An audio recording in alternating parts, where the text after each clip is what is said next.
datang di podcast kita, yaitu Ngobrol Sehat dengan Santai. Nah, kali ini kita akan membahas tentang hal yang sering terlupakan, tetapi juga penting, yaitu gizi. Nah, pertama, kenalin, aku Siti Badria Afifah. Aku juga kali ini nggak bakalan sendirian, karena kita akan bersama dengan tamu spesial kita, yaitu Salsabila Rahmadini, yang biasa dipanggil dengan Caca. Halo.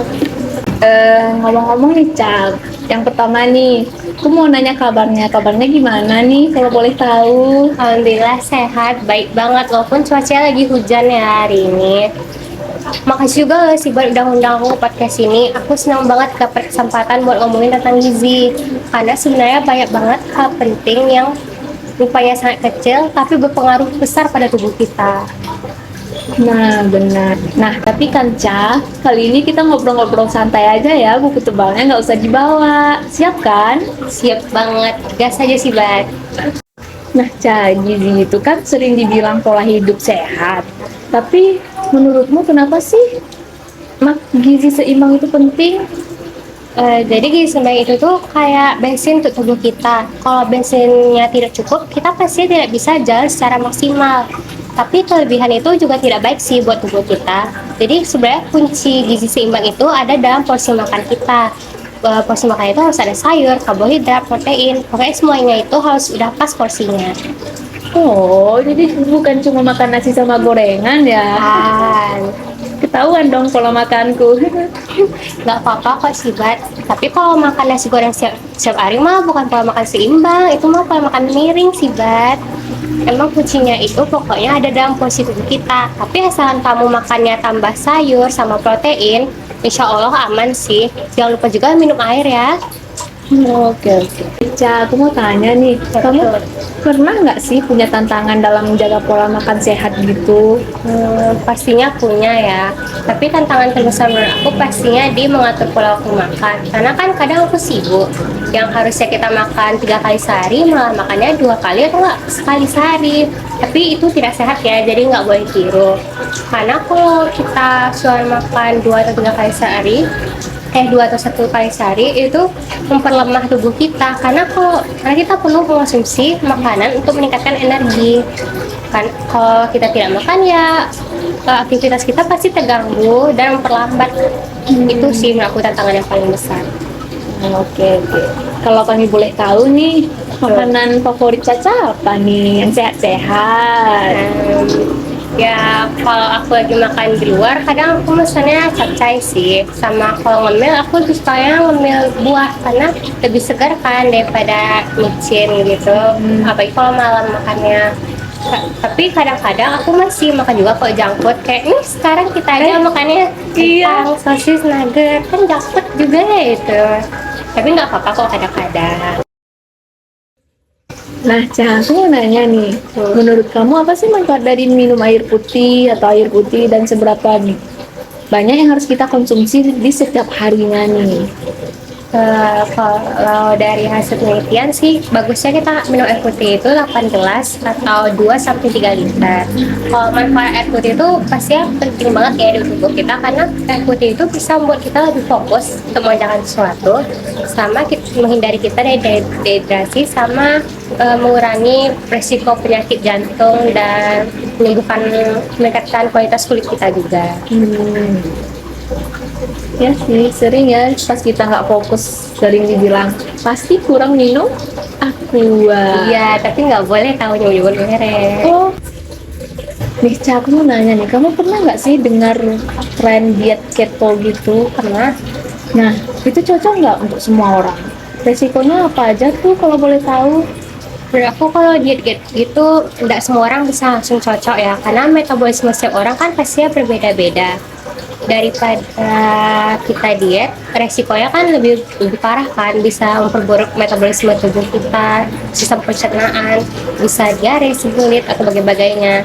Jadi daripada kita diet yang nggak jelas hasilnya gimana, mending kita langsung aja konsultasi ke ahli gizi dan meminta saran. Pasti nanti bakal disusun jadwal atau aturan makan yang lebih cocok ke kitanya sama gaya hidup yang harus dipenuhi, lebih sering olahraga. Pokoknya porsi makan kita sih sebenarnya harus jaga daripada diet itu. Hmm. Nih, menurut kamu nih, Ca, apa sih makanan yang sering kita anggap sehat, tetapi sebenarnya tuh nggak sehat bagi tubuh kita? Yang paling sering aku nengok orang-orang konsumsi sih smoothie buah ya. Pasti juga pernah kan beli smoothie buah. Iya, sering malah. Ya kan. Jadi sebenarnya smoothie buah itu pasti karena orang pada mikirnya ada kayak smoothie apel, smoothie jeruk, smoothie mangga. Karena ada unsur buahnya pasti pada nganggapnya sehat kan. Tapi sebenarnya itu tidak sesehat yang kita pikir karena pasti ada tambahan dari gula, susu, apalagi kadang ada orang yang nambah keju. Jadi itu sebenarnya tidak sehat yang kita pikir selama ini sih. Wah, kayak gitu ya. Kirain sehat. Enggak. Kalau boleh tahu nih, Ca, kamu dulu pernah nggak sih ada makanan yang paling kamu nggak suka, kayak benci banget sampai anti gitu kan? Kalau ada makanan itu kamu nggak mau makan. Nah, sekarang jadi suka. Ada nggak? Dulu sih waktu kecil aku kurang suka makan terong ya karena nggak suka aku nengok warnanya sama teksturnya tuh kayak kenyal-kenyal lembek gitu, nggak suka aku. Tapi akhirnya aku bisa sih makan, nggak suka itu tapi aku bisa makan.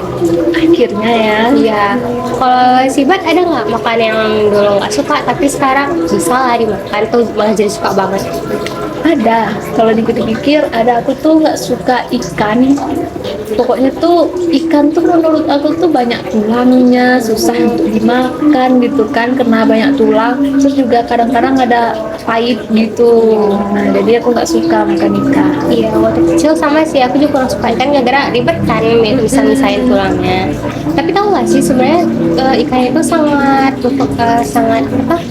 Ada dampak positifnya di tubuh kita. Apalagi kalau kata-kata orang kalau makan ikan bisa jadi pintar. Itu asli loh, karena ikan itu bisa meningkatkan fungsi kognitif otak kita karena penuh dengan omega 3 yang sangat berperan penting sama fungsi otak. Jadi terusin ya makan ikannya. Nah, baik.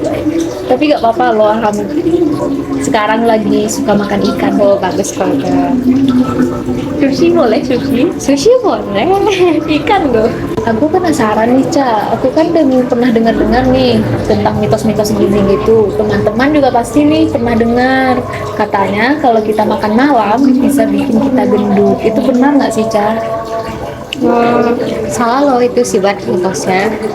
Jadi yang bikin gendut itu bukan dimakan malamnya, tapi kandungan kalori perhariannya yang kita butuhkan itu lebih banyak kita konsumsi dari yang seharusnya. Jadi makan malam itu nggak apa-apa, asalkan porsinya tuh sesuai sama kebutuhan kita. Jangan pula habis kita makan malam nih, malah lanjut ngemil satu bungkus gitu mah emang benar bikin gemuk ya. Duh, gimana dong? Aku kan sering nih ngemil-ngemil malam makan mie instan sambil nonton anime. Gimana dong, Ca? Ya nggak apa-apa sih kalau sesekali, tapi jangan jadiin kebiasaan. Ya ingat lagi kuncinya itu ya di porsi sama hidup balance kita. Kalau kemarinnya udah makan berat, besoknya jangan makan berat lagi. Oke deh, sip. Nih, satu lagi nih, aku juga sering banget dengar. Katanya tuh karbohidrat tuh penyebab utama kegemukan. Itu benar ya? Sebenarnya nggak semua karbohidrat kok yang bisa bikin kita gemuk. Jadi karbohidrat itu ada dua, karbohidrat kompleks sama karbohidrat olahan.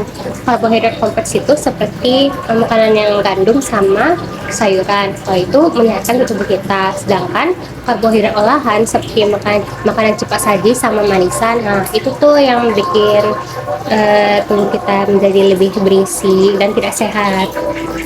Nih, dapat ilmu baru ya tentang karbohidratnya, baru tahu loh. Bagus deh.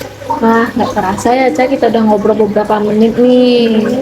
Kamu ada nggak sih kasih kami tips gitu, tips simple gimana lagi tuh? Teman-teman juga pasti nih mau nih tipsnya. Oke, tips gampang ya.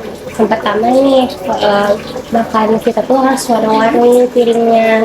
Tapi bukan piringnya ya yang warna-warni. Maksudnya itu isi makanan di dalam piring.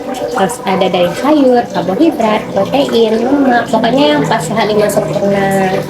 Karena tips aku yang kedua itu minum air putihnya 8 gelas sehari. untuk yang ketiganya, kalau kita mau ngemil malam-malam atau pada waktu apapun, usahakan ngemilnya itu buah atau kacang-kacangan daripada makanan yang dibungkus-bungkus itu kan banyak micinnya. Nah, jangan stres ya soal makanan. Kita nikmati saja prosesnya, perlahan-lahan kita ubah pola makan kita. Wah, keren banget kan teman-teman tipsnya nih. Makasih banget yo. Ca, udah mampir nih ke podcast kami nih. Lain kali kita ngobrol-ngobrol lagi deh. Boleh banget. Makasih juga ya si Buat udah ngundang. Sampai ketemu di podcast selanjutnya. Sama jangan lupa ya si Buat, makanannya diubah lagi pola makannya, jaga lagi makannya sehat-sehat aja. Ya, aku janji deh. Sampai ketemu lagi ya di podcast santai, ngobrol santai sehat kita. Dadah. Terima kasih.